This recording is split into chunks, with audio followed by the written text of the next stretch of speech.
আসসালামু আলাইকুম প্রিয় শিক্ষার্থীরা, আশা করি তোমরা সবাই ভালো আছো। তোমরা যারা অষ্টম শ্রেণীতে পড়ছো তোমাদের জন্য আজকের এই ক্লাসে তোমাদের অষ্টম অধ্যায়ের সেকেন্ড পর্ব নিয়ে উপস্থিত হয়েছি। এর আগে আমরা এই অষ্টম অধ্যায় রাসায়নিক বিক্রিয়ার যে প্রতীক সংকেত এবং যোজনী ছিল সেই বিষয়গুলো আমরা কভার করেছিলাম। সেখানে তোমাদের একটা কনফিউশন ছিল, সেটা হচ্ছে যৌগমূলকের সংজ্ঞা। এই যোগমূলকের সংখ্যাটা তোমরা চাইলে এভাবে দিতে পারো, তোমাদের বইতে এটা আসলে পারফেক্টলি দেওয়া নাই। সো আমি আমার মতো করে এখানে দিলাম যে একাধিক মৌলের কতিপয় পরমাণু বা আয়ন পরস্পরের সাথে মিলিত হয়ে বা যুক্ত হয়ে যে ধনাত্মক বা ঋণাত্মক আধানের সৃষ্টি করে ওই পরমাণু গুচ্ছকে আমরা যোগমূলক বলতে পারি। তবে এরা কিন্তু আয়ন হিসেবে কাজ করে, এরা কখনো একটা স্বাধীন পরমাণু হিসেবে কাজ করতে পারে না। তোমরা যৌগমূলকের সংখ্যাটা এভাবে দিতে পারো। আর পাশাপাশি আমরা এখানে আরেকটা বিষয়, তোমাদের এখানে একটা কাজ ছিল, আমরা সেটা ক্লিয়ার করি নাই। আমাদের আসলে এটা ছিল না, সেটা হচ্ছে দেখো এই যে নিজে করো, এখানে নাইট্রোজেনের যোজনী অর্থাৎ যোজনীর আমরা তিনটে সংখ্যা দিয়েছিলাম। সাধারণত একটা পরমাণু আর একটা পরমাণুর সাথে যুক্ত হওয়ার যে সামর্থ্য সেটা হচ্ছে যোজনী। অথবা এমন হইতে পারে যে একটা মৌল যে কয়টা ইলেকট্রন ত্যাগ করে বা অন্য একটা মৌল যে কয়টা ইলেকট্রন গ্রহণ করে সেখান থেকে আমরা যোজনীর সংখ্যাটা দিতে পারি। এবং তোমাদের বইতে একটা সংখ্যা ছিল, সেটা হচ্ছে কি কোনো মৌলের একটি পরমাণু যতগুলো হাইড্রোজেন পরমাণুর সাথে যুক্ত হতে পারে এটাকে যোজনী বলা হয়। এখানে হাইড্রোজেন পরমাণুর কথাটা স্পেসিফিক কেন বলা হয়েছে, কারণ হাইড্রোজেন পরমাণুর যোজনী হচ্ছে এক, সেজন্য এখানে হাইড্রোজেন পরমাণুর কথাটা স্পেশাল ভাবে বলা হয়েছে। সেই হিসেবে আমরা এই নিজে করো এই অংশের মধ্যে দেখো নাইট্রোজেনের যোজনী ৩ এবং কার্বনের যোজনী ৪। তোমরা কি যোজনী ব্যবহার করে নাইট্রোজেন ও হাইড্রোজেন দ্বারা গঠিত অ্যামোনিয়ার সংকেত লিখতে পারবে? তাহলে দেখো এটা খুব ইজি। যদিও আমরা এটা আজকে আলোচনা করব যে যোজনী থেকে কিভাবে আমরা যৌগ গঠন করতে পারি সেটা। দেখো এখানে আমাদের নাইট্রোজেন সাহেবের যোজনী হচ্ছে ৩। এই যে দেখো নাইট্রোজেন সাহেবের যোজনী হচ্ছে ৩ আর কার্বনের যোজনী হচ্ছে ৪। এখন আমরা এই যোজনীগুলো ব্যবহার করে নাইট্রোজেন ও হাইড্রোজেন দ্বারা গঠিত অ্যামোনিয়া সংকেত লিখতে পারবো কিনা সেটা একটা প্রশ্ন। আবার পাশাপাশি একইভাবে আমরা কার্বন এবং হাইড্রোজেন দ্বারা গঠিত যৌগের সংকেত মিথেনের সংকেতটা লিখতে পারবো কিনা। তাহলে দেখো শিক্ষার্থীরা, আমরা দুইটা এখানে লিখছি। যেমন এই যে এটা হচ্ছে আমাদের নাইট্রোজেন সাহেব, এটার যোজনী হচ্ছে ৩। আর এই যে আমাদের কার্বন সাহেব, এটার যোজনী হচ্ছে ৪। আর আমরা তো জানি হাইড্রোজেনের যোজনী ১। তাহলে এখান থেকে আমরা যদি অ্যামোনিয়ার সংকেতটা লিখতে চাই তাহলে দেখো নাইট্রোজেন হাইড্রোজেন, হাইড্রোজেনের যোজনী ১ এখানে চলে আসবে আর নাইট্রোজেনের যোজনী ৩ এই পাশে চলে আসবে। অর্থাৎ যোজনী হচ্ছে অদল বদল, আমারটা তোমাকে দিব আর তোমারটা আমি নিব। এই প্রেক্ষিতে এই জিনিসটাকে আমরা সিম্পলের মধ্যে লিখতে পারি সরাসরি NH3। এটাই হচ্ছে মূলত আমাদের অ্যামোনিয়ার সংকেত। আর এটাকে যদি আমরা গাঠনিক চিত্র দেখতে চাই, এক্স্যাক্টলি এই অ্যামোনিয়াটা কিভাবে তৈরি হচ্ছে সেটা যদি আমরা দেখতে চাই, তাহলে এই অ্যামোনিয়াটা মূলত এভাবে তৈরি হচ্ছে। এই যে দেখো এইচ এইচ এইচ, এই নাইট্রোজেন অণুর গঠনটাকে সাধারণত পিরামিড আকৃতি বলা হয়। এটা তোমরা নেক্সট ইয়ার অর্থাৎ ক্লাস 9 এটা অবশ্যই বুঝতে পারবে। আর একইভাবে আমরা এটাকে কিভাবে লিখতে পারি সেটা একটু দেখো। CH, কার্বনের যোজনী 4, হাইড্রোজেনের যোজনী 1। অর্থাৎ এই জিনিসটাকে আমরা CH4 লিখতে পারি। আর এই যৌগ মিথেন আমরা যদি অ্যামোনিয়ার মতো এর গঠন চিত্রটা দেখতে চাই তাহলে দেখো কিভাবে আমরা দেখতে পারি। এই যে দেখো কার্বন, ন্যাচারালি আমরা এভাবে লিখি কার্বনের 4টা হাত অর্থাৎ চারপাশে 4টা হাইড্রোজেন, কিন্তু আসলে এর গঠনটা কিভাবে হবে সেটা একটু দেখো। এইভাবে আমরা সর্বদা লিখে থাকি, কিন্তু আসলে এর গঠনটা হবে এই টাইপের। অর্থাৎ এটাকে সাধারণত এই টাইপের দেখায় এবং এর গঠন চিত্রটা চতুষ্ফলকীয় অর্থাৎ চারিপাশে থাকে, এটা বোঝানো হয়। আচ্ছা, তাহলে আমরা এগুলো সলভ করে ফেলেছি। এখন আমরা আজকের যে ক্লাসটা যেখান থেকে শুরু করব, আমরা এই যোজনী নিয়ে কিন্তু কথা বলে ফেলেছি।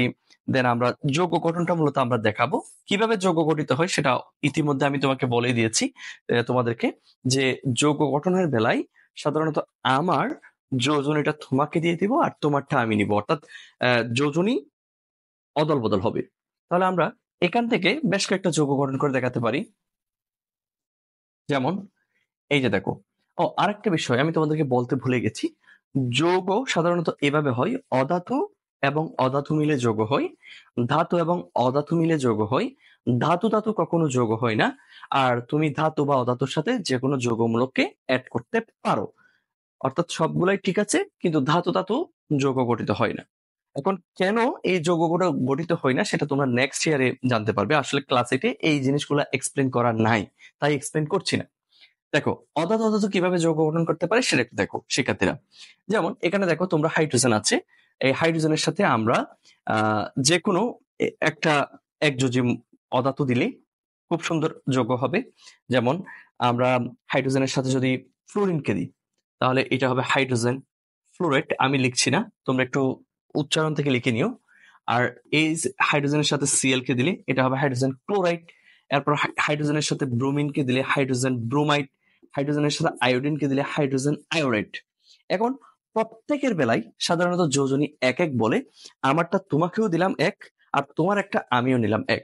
তো যেহেতু এক এক অর্থাৎ ব্যালেন্স রয়েছে, তাই আমি একটা উজ্জ্ব করে নিলাম। অর্থাৎ না দিলেও চলে, না দিলেও এর অর্থ হচ্ছে এখানে এক রয়েছে। ন্যাচারালি যৌগ গঠনটা এভাবে হয় যে হাইড্রোজেন এবং ক্লোরিন, হাইড্রোজেনের যোজনী এক ক্লোরিনকে দিয়ে দিবে, আর ক্লোরিনের যোজনী এক হাইড্রোজেনকে দিয়ে দিবে। সো এই জিনিসটাকে এভাবে না লিখে ডিরেক্টলি এভাবে লিখে ফেলেছি। ঠিক আছে, এরপর তুমি চাইলে হাইড্রোজেনের সাথে অন্য একটা যৌগকে যোগ করে দিতে পারো। যেমন ওই যে এখানে আমাদের কার্বন সাহেব রয়েছে, একটু আগে আমরা যোজনী কার্বন এবং হাইড্রোজেনের যোজনীর সমন্বয়ে মিথেন তৈরি করেছি, সেম একই স্টাইল। এবার দেখো আমি এই কার্বনকে দিলাম, কার্বনের সাথে আমি এখানে অক্সিজেনকে দিলাম। তাহলে দেখো কার্বনের সাথে অক্সিজেনকে দিলে কি হয়, কার্বন এবং অক্সিজেন যদি, আর অক্সিজেনের যোজনী সর্বদা 2, আর এখানে যদি আমি কার্বনের যোজনী 2 দিই, তাহলে দেখো তো এই দুই ব্যালেন্স হয়ে যাচ্ছে, অর্থাৎ ক্যান্সেল হয়ে যাচ্ছে, অনুপাতটা আমি বাদ করে দিয়েছি। তাহলে এই জিনিসটাকে আমরা সরাসরি সিও লিখতে পারি। এটা হচ্ছে কার্বন মনোঅক্সাইড। একইভাবে দেখো আবার দিলাম অক্সিজেনের যোজনী 2, কিন্তু এখন আমি কার্বনের যোজনী 2 এর পরিবর্তে 4 ইউজ করেছি। কেন? কারণ কার্বন হচ্ছে পরিবর্তনশীল যোজনী প্রদর্শন করে, অর্থাৎ একের অধিক যোজনী প্রদর্শন করে। সেই হিসেবে আমি যদি এখানে কার্বনের যোজনী 4 বসাই, তাহলে এটাকে 2 দিয়ে ভাগ করলে এখানে একটা 2 থেকে যাবে, অর্থাৎ এই জিনিসটা হচ্ছে CO2। এটা হচ্ছে কার্বন মনোঅক্সাইড। তাহলে বুঝতে পেরেছো, এটা হচ্ছে এটা হচ্ছে কার্বন ডাইঅক্সাইড, আর এটা হচ্ছে কার্বন মনোঅক্সাইড। এই কার্বন মনোঅক্সাইডটা যখন কার্বনের যোজনী 2 হয়, তখন এই কার্বন মনোঅক্সাইডটা হয়ে থাকে। আমি আবারও বলছি, সেক্ষেত্রে একটু মনোযোগ দাও। এই যে কার্বন মনোঅক্সাইডটা কখন হয়, যখন কার্বনের যোজনী 2 হয়। আর কার্বন ডাইঅক্সাইডটা কখন হয়, যখন কার্বনের যোজনী 4 হয়। একটু মনে রাখতে হবে। এরপর তোমরা চাইলে আরো অ্যাড করতে পারো, সালফারের সাথে অক্সিজেনের করতে পারো, সালফার ডাইঅক্সাইড। ঠিক আছে, যখন সালফারের যোজনী 4 হয়। এরপর তোমরা ফসফরাসের সাথে ক্লোরিন অ্যাড করতে পারো। ফসফরাসের কিন্তু আরেকটা যোজনী আছে, এটা হচ্ছে ফসফরাসের 5 যোজনী। এটা তোমাদের আসলে বইতে এতটুকুই আছে, তাই আমি এতটুকুই দিয়েছি। আর কার্বন এবং সালফারের কিন্তু আর একটা যোজনী আছে, সেটা হচ্ছে 6। তো আমরা ফসফরাস নিয়ে কথা বলছিলাম, ফসফরাসের সাথে আমরা যদি ক্লোরিনকে অ্যাড করি, তাহলে দুইটা যৌগ হয়, একটা হচ্ছে ফসফরাস ট্রাইক্লোরাইড এবং আরেকটা হচ্ছে ফসফরাস পেন্টাক্লোরাইড। এই যে দেখো ফসফরাস, এটা হচ্ছে ট্রাইক্লোরাইড এবং আরেকটা হচ্ছে ফসফরাস পেন্টাক্লোরাইড। উভয়ের ক্ষেত্রে কিন্তু ক্লোরিনের যোজনী 1। এটা কিন্তু আমি দিই নাই, কারণ একটা না দিলেও চলে। এই হিসেবে আমরা বেশ কয়েকটা যৌগ গঠন করলাম। এখন তুমি চাইলে ধাতুর সাথে অধাতু অ্যাড করে যৌগ গঠন করতে পারো। তাহলে দেখো আমরা ধাতুর সাথে অধাতু অ্যাড করে কিভাবে যৌগ গঠন করতে পারি সেগুলো একটু দেখো। এই যে দেখো আমি যদি সোডিয়ামকে নিই, সোডিয়ামকে নিয়ে যদি এখান থেকে প্রত্যেকটা একযোজি মৌল অ্যাড করে দিই, তাহলে দেখো একযোজি মৌল যেহেতু, সেগুলো না দিলেও চলে। যেমন এই যে দেখো সোডিয়াম হাইড্রাইড, উভয়ের ক্ষেত্রে যোজনী 1, সো আমি না দিলাম। এরপর দেখো সোডিয়াম ফ্লোরাইড, এরপর দেখো সোডিয়াম ক্লোরাইড, এরপর দেখো সোডিয়াম ব্রোমাইড, এরপর দেখো সোডিয়াম আয়োডাইড। এখন কি তুমি সবসময় সোডিয়াম দিতে থাকবে? স্যার একটা পটাশিয়াম দেওয়া যায় না? একই স্টাইল। এই যে দেখো potassium hydride, potassium fluoride, potassium chloride, potassium bromide, যেটাকে ক্যাভিয়ার বলা হয়, এরপর পটাশিয়াম আয়োডাইড। এখন এইগুলা কেন এমন হয়েছে? কারণ আমরা যেগুলা অধাতু ইউজ করেছি, hydrogen, fluorine, chlorine, bromine, iodine, সবগুলো একযোজি। আর আমরা যেগুলো ধাতু ইউজ করেছি, সোডিয়াম আর এদিকে পটাশিয়াম, সবগুলো হচ্ছে একযোজি। একইভাবে তোমরা একযোজি অন্যগুলা যেগুলো আছে সেগুলো দিতে পারো। এবার আমরা একটু ম্যাগনেসিয়ামে যেতে চাইছিলাম, এই ম্যাগনেসিয়াম এবং ক্যালসিয়ামের মধ্যে যেতে চাইছিলাম। তাহলে দেখো আমরা যদি এখানে এই সকল ইয়ার সাথে আমরা এই সকল, আচ্ছা দাঁড়াও আমি একটু মার্ক করি, এই যে এই সবগুলোর সাথে আমি যদি এখন কন্ট্রোল সি দিলাম, কন্ট্রোল ভি, তাহলে দেখো এগুলার সাথে যদি আমি এখন, আচ্ছা আমি আরেকটা করি, কন্ট্রোল ভি, এই যে দেখো আরেকটা দিয়ে দিলাম। এখন এগুলার সাথে যদি আমি তোমার দ্বিযোজী একটা ধাতু যোগ করি, যেমন ম্যাগনেসিয়াম, এই যে দেখো magnesium hydride, magnesium fluoride, magnesium chloride, magnesium bromide, magnesium iodide. কেন? কারণ আমরা জানি এই যে অধাতু, একযোজী অধাতুগুলা, এগুলোর যোজনী এক ছিল, সেজন্য এখানে ম্যাগনেসিয়ামের এই ওয়ানটা আসলে লেখার প্রয়োজন পড়ে নাই, তাই আমি লিখিও নাই। কিন্তু ম্যাগনেসিয়ামের যোজনী যেহেতু 2, সেটা অবশ্যই আমাকে লিখতে হয়েছে। একইভাবে আমরা এটা করতে পারি, এই যে দেখো ক্যালসিয়াম ফ্লোরাইড, নিয়ম অনুসারে এটা হবে ক্যালসিয়াম ক্লোরাইড, এভাবে হয়, কিন্তু এই ওয়ানটা না দিলেও চলে, সেজন্য আমি এটা বাদ দিয়ে দিয়েছি। একইভাবে ক্যালসিয়াম ব্রোমাইড, ক্যালসিয়াম আয়োডাইড। ঠিক আছে, একদম ইজি, যোজনীটা অদল বদল। ক্যালসিয়ামেরটা ক্লোরিন নিয়ে নিল, আর ক্লোরিনের 1 ক্যালসিয়াম নিয়ে নিল, ওয়ানটা না দিলেও চলে। একইভাবে এখানে আরো কিছু আছে, ইক এবং আসের, এখন এগুলা নিয়ে একটু আলোচনা করছি। একটু দেখো, তুমি চাইলে এখন ম্যাগনেসিয়াম এবং ক্যালসিয়ামের সাথে অক্সিজেনকে দিতে পারো। ঠিক আছে, এই যে দেখো ম্যাগনেসিয়াম, ম্যাগনেসিয়ামের সাথে অক্সিজেনকে দিলাম, এখানে অক্সিজেনের যোজনী 2, ম্যাগনেসিয়ামের যোজনীয় 2। এখন দুইটাই যেহেতু সমান, সো দুইটাই ব্যালেন্স হয়ে এটা হয়ে গেল ম্যাগনেসিয়াম অক্সাইড। একইভাবে এই যে দেখো ম্যাগনেসিয়াম সালফার, ম্যাগনেসিয়ামের যোজনী 2 সালফারকে দিয়ে দিল, আর সালফারের যোজনী 2 ম্যাগনেসিয়ামকে দিয়ে দিল। দুইটা যখন ব্যালেন্স, এটাকে আমরা সরাসরি লিখতে পারি ম্যাগনেসিয়াম সালফাইড। একইভাবে এই যে দেখো ক্যালসিয়াম অক্সাইড, এই যে দেখো ক্যালসিয়াম সালফাইড, কারণ ক্যালসিয়াম এবং অক্সিজেন উভয়ের যোজনী 2-2, ক্যালসিয়াম এবং সালফার উভয়ের যোজনী 2-2। একইভাবে আমরা বাকিগুলো লিখতে পারি। এখন আমরা একটু ওই আস এবং ইকের মধ্যে একটু যেতে চাইছিলাম। আস এবং ইকের ব্যাপার স্যাপারটা একটু কষ্ট করে তোমরা দেখে নাও, এটা অনেকটা মজা পাবে। দেখো শিক্ষার্থীরা, আমরা এখান থেকে আয়রন কিনি, ঠিক আছে, একটা আয়রনের আস নিব, আর আমরা এখান থেকে আয়রনের ইক নিব। আমরা জানি গত ক্লাস থেকে আস বলতে সাধারণত ছোটগুলাকে বোঝাই, ইক বলতে বড়গুলাকে বোঝাই। এখন ভালো করে লক্ষ্য করে দেখো, আমরা যখন আয়রন আয়রন নিলাম, এই যে দেখো Fe, ঠিক আছে, এই যে Cl, ক্লোরিন নিলাম আর কি, যেগুলো ইজি, মূলত আমি তোমাদেরকে সেগুলাই শুরু থেকে দেখাচ্ছি। এখানে ক্লোরিনের যোজনী হচ্ছে সবসময় 1, সো লিখলাম। কিন্তু আচ্ছা আমি আরেকটা লিখে ফেলি একসাথে, আমি একসাথে দুইটা লিখে ফেলি, তখন তোমরা ভালোভাবে বুঝতে পারবা। FeCl, আচ্ছা এখানেও ক্লোরিনের যোজনী 1, কিন্তু আমি যখন এখানে ফেরাসের যোজনী 2 দেব, আর এখানে যখন ফেরাসের যোজনী 3 দেব, ঠিক আছে, ওই ওয়ানগুলো আসলে না লিখলেও হয়, এগুলো আসলে তেমন একটা প্রয়োজন পড়ে না। যেহেতু তুমি এখানে ফেরাসের যোজনী 2 দিয়েছো, এটাকে বলা হবে ফেরাস ক্লোরাইড, আর এটাকে বলা হবে ফেরিক ক্লোরাইড। কারণ তোমার এখানে উচ্চারণের মধ্যে বলা হয়েছে, যদি আয়রনের যোজনী 2 হয় এটা আস উচ্চারিত হবে, আর 3 হলে সেটা ইক উচ্চারিত হবে। তাহলে আমরা আবারও বলছি, এই যে দেখো এটা হবে ফেরাস ক্লোরাইড, আর এটা হবে ফেরিক ক্লোরাইড। আমি দরকার হলে এখানে লিখে দিচ্ছি, এটা হবে ফেরাস, আর এটা হবে ক্লোরাইড, আর পাশাপাশি এটা হবে ফেরিক ক্লোরাইড। ওকে, একটু মনে রাখতে হবে এই জিনিসগুলো, কারণ এখানে আয়রনের যোজনী 3, আর এখানে আয়রনের যোজনী 2। একই স্টাইলে আমরা বাকিগুলো করতে পারি, যেমন আমরা এখানে এই যে দেখো কপার আস, আর এখান থেকে আমরা কপার ইকটাকে নিতে পারি। আমি ক্লোরিন দিয়ে দেখাচ্ছি যাতে জিনিসটা সহজ হয়। এই যে দেখো CuCl, ঠিক আছে, এখানে কপারের যোজনী 1, ক্লোরিনের যোজনী তো সবসময় একই থাকে। এখন এই কপারের যোজনী যেহেতু 1, এটাকে উচ্চারিত হবে কিউপ্রাস, কিউপ্রাস ক্লোরাইড। আর এখানে দেখো, এখানে দেখো কপারের যোজনী যেহেতু 2, এটার উচ্চারিত হবে কিউপ্রিক। একটু নামগুলো একটু মনে রাখতে হবে, কারণ এগুলা খুব সেন্সিটিভ বিষয়। আমরা জানি কপারের যোজনী 1 হলে এটা আস উচ্চারিত হয়, আর 2 হলে ইক উচ্চারিত হয়। একইভাবে আমরা টিন এবং লেডারটা একটু হিসাব করে ফেলি। আমি বারবার ক্লোরিন দিয়ে দেখাচ্ছি যাতে তোমাদের বিষয়টা ইজি হয়। এই যে দেখো আমরা SN দিলাম, আর এখানে Cl2 দিলাম, আর এখানে SN দিলাম, এখানে Cl4 দিলাম। এখানে ক্লোরিনের যোজনী সবসময় এক, সো আমি ওই একটা ধরলাম না। এবার তুমি এটা একটু ভালো করে লক্ষ্য করে দেখো, এখানে ক্লোরিনের সরি SN এর অর্থাৎ টিনের যোজনী যেহেতু 2, এটার উচ্চারিত হবে অ্যাস্টেনাস, এটার উচ্চারিত হবে অ্যাস্টেনাস ক্লোরাইড। আর এখানে যেহেতু টিনের যোজনী 4, তাহলে এটা উচ্চারিত হবে অ্যাস্টেনিক ক্লোরাইড। আশা করি এখন বিষয়টা বুঝতে পেরেছো। এই যে দেখো, টিনের যোজনী যদি শিক্ষার্থীরা 2 হয়, এটা আস উচ্চারিত হয়, আর 4 হলে এটা ইক উচ্চারিত হয়। একইভাবে আমরা ল্যাডেরটাও তোমাদেরকে দেখাতে পারি, সেম একই স্টাইল, FeBCl2, এটা হবে প্লাম্বাস ক্লোরাইড। ওকে, আর যদি আমরা এখানে ল্যাডের যোজনী 4 দিই, তখন এটার উচ্চারণ হবে প্লাম্বিক, কারণ আমরা জানি ল্যাডের যোজনী 2 হলে এটা আস উচ্চারিত হয়, আর 4 হলে এটা ইক উচ্চারিত হয়। তোমরা এখানে কষ্ট করে একটু দেখলে আশা করি বুঝতে পারবে বলে বিশ্বাস।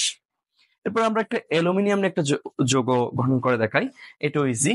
যেমন অ্যালুমিনিয়ামের সাথে আমরা ফ্লোরিনকে দিতে পারি, অ্যালুমিনিয়াম ফ্লোরাইড, এরপর অ্যালুমিনিয়াম ক্লোরাইডও দিতে পারি। এই জিনিসগুলো অনেক ক্ষেত্রে ইউজেবল, তাই আমি যেগুলো বেশি ইউজ হচ্ছে সেগুলো আমি তোমাদেরকে দেখাচ্ছি। এরপরে তোমরা এখন ধাতু এবং অধাতুর সাথে একটা একটা যৌগমূলক অ্যাড করে দিতে পারো, যাতে যৌগ গঠনটা আরেকটু ক্লিয়ার হয়। যেমন আমরা এখানে দেখো, যৌগমূলকের সাথেও কিন্তু যৌগমূলক হয়। যেমন আমরা অ্যামোনিয়ামের সাথে OH যুক্ত করে দিলে অ্যামোনিয়াম হাইড্রোক্সাইড হয়। যেমন দেখো, এই যে এই অ্যামোনিয়াম আয়ন, এটার সাথে যদি আমরা হাইড্রোক্সিল আয়ন যুক্ত করে দিই, তখন উভয়ের যোজনী যেহেতু এক এক, সো এটা না দিলেও চলে, এটাকে বলা হয় অ্যামোনিয়াম হাইড্রোক্সাইড। একইভাবে তোমরা দেখো, এই যে অ্যামোনিয়াম আয়ন, এটা যোজনী যেহেতু এক, এটার সাথে একটা ক্লোরিন যুক্ত করে দিলাম, এটা হয়ে গেল অ্যামোনিয়াম ক্লোরাইড। ঠিক আছে, এরপরে আমরা যদি এখন একটু ইয়া করি, ওয়েট, ওকে, আমরা একটা কাজ করি, হাইড্রোজেনের সাথে OH দিলে তো এটা পানি হয়ে যায়, এটা আমরা সবাই জানি। আমরা সোডিয়ামের সাথে এখন এই নাইট্রেটটা যুক্ত করে দিই। ঠিক আছে, দুইটা আছে, একটা হচ্ছে নাইট্রেট আর একটা হচ্ছে নাইট্রাইড। নাইট্রাইট বা ট্রাইড বা ফাইট, এগুলাতে অক্সিজেন একটা কম হয়, আর ট্রেট এবং ফ্যাট এগুলাতে অক্সিজেন একটা বেশি হয়, যেটা আমি গত ক্লাসে তোমাদেরকে ক্লিয়ার করেছি। এই যৌগ গঠনটা তুমি যত পারবা তত তোমার জন্য ইজি হবে। এই জিনিসটা হচ্ছে কিরকম, এটা প্র্যাকটিস যত করবে ততই তোমার আয়ত্তে চলে আসবে। তবে সবসময় মনে রাখবা, যোজনী অদল বদল হয়। আর একটা বিষয় শিক্ষার্থীরা, তোমরা চাইলে আমাদের অনলাইন পেইড কোর্সে যুক্ত হতে পারো। আমাদের অনলাইন পেইড কোর্সে যুক্ত হওয়ার সকল কিছু তোমরা আমাদের ইউটিউব চ্যানেল এবং ফেসবুক পেজে তোমরা পেয়ে যাবা। আর তোমাদের বার্ষিক পরীক্ষার জন্য আমরা স্পেশালি, এটা তো ক্লাস 9-এর বার্ষিক পরীক্ষার জন্য তোমাদের জন্য স্পেশাল ভাবে আমরা একটা কোর্স ইয়া করেছি, যেহেতু তোমাদের বার্ষিক পরীক্ষাটা একেবারেই সন্নিকটে এবং তোমাদের শর্ট সিলেবাস দেওয়া হয়েছে, সো তোমরা খুব দ্রুত এই নাম্বারে যোগাযোগ করতে পারো। আচ্ছা শিক্ষার্থীরা, আমরা যেটা বলছিলাম, আমরা সোডিয়ামের সাথে একটা নাইট্রেট মূলক যুক্ত করে দিই, নাইট্রেট যৌগমূলক, সোডিয়াম NO3। এখানে দেখো, এই নাইট্রেটের যোজনীয় 1, সোডিয়ামের যোজনীয় 1, এখন এক এক হওয়ার কারণে এই 1 গুলা না দিলেও চলে, পাশাপাশি এই ব্র্যাকেটটা না দিলেও চলে। সো এই জিনিসটাকে আমরা কিভাবে বলতে পারি, এটাকে আমরা বলতে পারি ডিরেক্টলি সোডিয়াম, আচ্ছা এটাকে দাঁড়াও, এটাকে আমি আরেকটু কাছে নিয়ে আসি, এটাকে বলা হয় সোডিয়াম নাইট্রেট। এই যে এটাকে আমরা সোডিয়াম নাইট্রেট বলতে পারি। এভাবে এবার আমরা সালফেট নিয়ে একটা দেখি, সালফেট, আমাদের সেই সালফেট সাহেব কই গেল একটু দেখি। আচ্ছা, ওকে, সালফেটকে দিলাম। এই জিনিসটা একটু লক্ষ্য করে দেখো, সোডিয়াম, ও শিট, সোডিয়াম, এই যে দেখো SO4। ঠিক আছে, এখন আমরা জানি সোডিয়ামের যোজনী হচ্ছে 1, সেটা সালফেটকে দিয়ে দিবে, এই 1টা না দিলেও চলে, কিন্তু সালফেটের যোজনী তো 2, তো এটা অবশ্যই দিতে হবে, এটাকে বলা হয় সোডিয়াম সালফেট। আশা করি বুঝতে পেরেছো। এরপর তোমরা ম্যাগনেসিয়াম সালফেট দিতে পারো, যেমন এই যে দেখো ম্যাগনেসিয়াম সালফেট, এখানে সালফেটের যোজনীয় 2, ম্যাগনেসিয়ামের যোজনীয় 2, সো এগুলো না দিলেও চলে। পাশাপাশি তোমরা এটাও দিতে পারো, ক্যালসিয়াম সালফেট, একই, সো ক্যালসিয়াম এবং ম্যাগনেসিয়াম প্রায় সেম, কারণ উভয়ের যোজনী 2। আর পাশাপাশি এখানে হচ্ছে পটাশিয়াম এবং সোডিয়াম, কারণ উভয়ের যোজনী এক এক, সেজন্য পটাশিয়াম সালফেট উপরেরটা, potassium sulphate, magnesium sulphate, sorry potassium sulphate, sodium sulphate, magnesium sulphate, calcium sulphate. এবার আমরা একটা কাজ করি, যেমন এই যে দেখো ম্যাগনেসিয়াম, এটার সাথে আবার আমরা ফসফেটটা যুক্ত করে দিই। এখন কিন্তু ঝামেলা আছে স্যার, কারণ তুমি লক্ষ্য করে দেখো, এই ফসফেটের যোজনী হচ্ছে 3, তাহলে এখন কি হবে একটু দেখো, ম্যাগনেসিয়ামের 2 ফসফেটকে দিয়ে দিবে আর ফসফেটের 2 ম্যাগনেসিয়াম নিয়ে নিবে, তাহলে এটাকে বলা হবে ম্যাগনেসিয়াম ফসফেট। একইভাবে আমাদের ক্যালসিয়াম সাহেবও ফসফেটের সাথে একই রকম ক্যালসিয়াম ফসফেট যৌগ গঠন করবে। এখানে ক্যালসিয়ামের যোজনী 2 ফসফেটকে দিয়ে দিল আর ফসফেটের যোজনী 3 ক্যালসিয়াম রিসিভ করে নিল। যদি সেটা সোডিয়াম বা পটাশিয়ামের ক্ষেত্রে হয় তাহলে সেটা এরকম হবে সোডিয়াম এই যে ফসফেট, অর্থাৎ পটাশিয়াম ফসফেট। এখন এই যে পটাশিয়ামের যোজনী 1 বা সোডিয়ামের যোজনী 1 এগুলো কিন্তু না দিলেও চলে। সো এই 1 এর যেহেতু ভিত্তি নাই তাহলে ব্র্যাকেটটার কোনো এত বেশি ভ্যালু নাই, তাই এগুলো না দিলেও চলে, কোনো মহাভারত অশুদ্ধ হয় না। তো এভাবে তোমরা বাসায় বসে মিনিমাম 30 থেকে 50টা যৌগ গঠন করে এদের নামগুলা লিখে, যেগুলা পারবে না সেগুলা খালি রেখে দিবে, এগুলা লিখে কমপ্লিট করে আমাদের যে ফেসবুক গ্রুপ আছে এই আরফাত একাডেমির ফেসবুক গ্রুপে তোমরা সাবমিট করবে। যেগুলো পারবে না সেগুলো আমরা নিজেরাই করে দিব। আশা করি বিষয়টা বুঝতে পেরেছো। আর পাশাপাশি আমাদের ফেসবুক পেজ রয়েছে, এখানে তোমরা যুক্ত থাকতে পারো। এখানে আমরা প্রতিনিয়ত তোমাদের যে বার্ষিক পরীক্ষার যে প্রশ্নগুলো হবে সেগুলোর নিমিত্তে আমরা এখানে বিভিন্ন ধরনের কোয়েশ্চেন থেকে শুরু করে বহু নির্বাচনী থেকে শুরু করে চ্যাপ্টার ওয়াইজ আমরা এখানে পোস্ট করে থাকি শিক্ষার্থীরা। আর আমাদের 2টা প্ল্যাটফর্ম তোমরা তো জানো, একটা হচ্ছে আরফাত স্যার এবং আরেকটা হচ্ছে আরফাত একাডেমি। এগুলোর সাথে তোমরা অবশ্যই যুক্ত থাকবে শিক্ষার্থীরা। যৌগ গঠন যদি তোমরা বুঝতে পারো তাহলে আমরা এখানে যৌগ গঠন কিভাবে করতে হয় এখানে বিস্তারিত আছে, তোমরা একটু কষ্ট করে দেখে নিলে বুঝতে পারবে। এই যে দেখো ক্যালসিয়াম অক্সাইড, আমি তোমাদেরকে শুরুতে বলেছি এখানে উভয়ের যোজনী হচ্ছে 2। এই যে দেখো অ্যামোনিয়াম ক্লোরাইড, এখানে অ্যামোনিয়াম এবং ক্লোরিন দুইটা যোজনী 1 অ্যামোনিয়াম নাইট্রেট দুইটা কিন্তু যৌগমূলক, অ্যামোনিয়ামও যৌগমূলক আর নাইট্রেটও যৌগমূলক, কিন্তু উভয়ের যোজনী হচ্ছে 1 1। আচ্ছা ভেরি গুড। এরপরে আমাদের শিট, এই শিটগুলো কিন্তু আমরা আমাদের পেড পেড যে কোর্স রয়েছে পেড বেসে আমরা এগুলো দিয়ে থাকি, প্রোভাইড করে থাকি স্টুডেন্টদেরকে। আর আমাদের পেড কোর্সে যুক্ত হওয়ার জন্য হোয়াটসঅ্যাপ নাম্বার থেকে শুরু করে সবগুলো এখানে দেওয়া রয়েছে। এবার দেখো পাশাপাশি এই যে দেখো আমাদের কার্বন ডাইঅক্সাইড, এটা মূলত এইভাবে ছিল কিন্তু পরবর্তীতে 2 দিয়ে ক্যান্সেল করার পর এই যে এভাবে হয়ে গেল। এইভাবে মূলত এই যে অ্যালুমিনিয়াম অক্সাইডটা একটু দেখাই, এটা এটা আরো ইজি হবে এবং মজার হবে। এই যে দেখো অ্যালুমিনিয়াম এবং অক্সিজেন, ঠিক আছে, অক্সিজেনের যোজনী হচ্ছে 2 কিন্তু অ্যালুমিনিয়ামের যোজনী হচ্ছে 3। অ্যালুমিনিয়ামের যোজনী 3 অক্সিজেনকে দিয়ে দিল আর অক্সিজেনের 2টা অ্যালুমিনিয়াম নিল, এটা হয়ে গেল অ্যালুমিনিয়াম অক্সাইড। এই যে দেখো আমাদের অ্যালুমিনিয়াম অক্সাইড সাহেব। তো আশা করি এই জিনিসটা বুঝতে পেরেছো, এখানে তেমন কঠিনের কোনো কিছু নাই, দেখলেই বুঝতে পারবে। ওই যৌগ গঠনের সময় মনে রাখতে হবে এই যে দেখো এটা হচ্ছে একটা মৌল, ঠিক আছে, বি একটা মৌল, এর যোজনী এক্স বি কে দিয়ে দিবে, বি এর যোজনী ওয়াই এ নিয়ে নিবে। এভাবেই মূলত যৌগ গঠনগুলো হয়ে থাকে।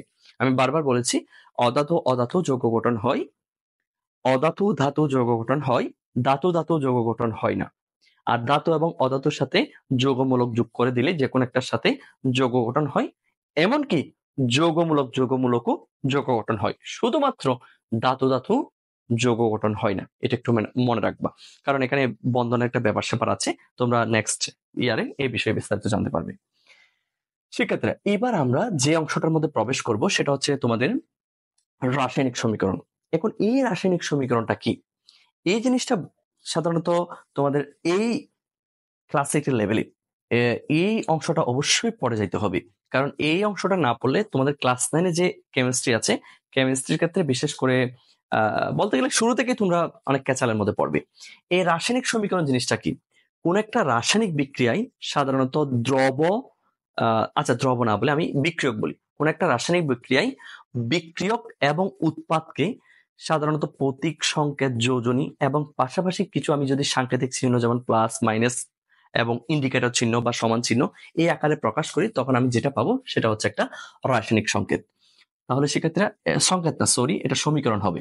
তাহলে আবার দেখো এখানে কি বলা হয়েছে, কোন রাসায়নিক বিক্রিয়ায় অংশগ্রহণকারী বিক্রিয়ক দ্রব্য, অর্থাৎ বিক্রিয়ককে বোঝানো হচ্ছে বিক্রিয়ক দ্রব্য এবং উৎপন্ন দ্রব্য, উৎপন্ন দ্রব্য বলতে উৎপাদকে বোঝাচ্ছে, উৎপন্ন দ্রব্যকে প্রতীক সংকেত ও কতগুলো চিহ্নের মাধ্যমে যদি আমি প্রকাশ করি তখন আমি যেটা পাবো সেটাকে বলা হবে রাসায়নিক সমীকরণ। এখানে একটু মিস্টেক হয়েছে, এটা সংকেত নয়, এটা সমীকরণই হবে। ভালো করে দেখো, কোন রাসায়নিক বিক্রিয়ায় অংশগ্রহণকারী বিক্রিয়ক দ্রব্য, এই বিক্রিয়ক দ্রব্য নিয়ে একটু পর কথা বলবো, তারপর আগে বলে রাখি এটা হচ্ছে জাস্ট বিক্রিয়া সংগঠনের পূর্বের অবস্থা। আর উৎপন্ন দ্রব্য বা উৎপাদ বা প্রোডাক্ট তুমি যেটাই বলো না কেন, এটা হচ্ছে বিক্রিয়া সংগঠনের পরবর্তী অবস্থা। তাহলে কোনো রাসায়নিক বিক্রিয়ায় অংশগ্রহণকারী বিক্রিয়ক দ্রব্য এবং উৎপন্ন দ্রব্যকে প্রতীক, সংকেত এবং যোজনী, পাশাপাশি এদেরকে যদি আমি কতগুলো সাংকেতিক চিহ্ন যেমন প্লাস, মাইনাস এবং সমান দিয়ে যদি সংক্ষেপে প্রকাশ করি, এই জিনিসটাকে বলা হবে রাসায়নিক সমীকরণ।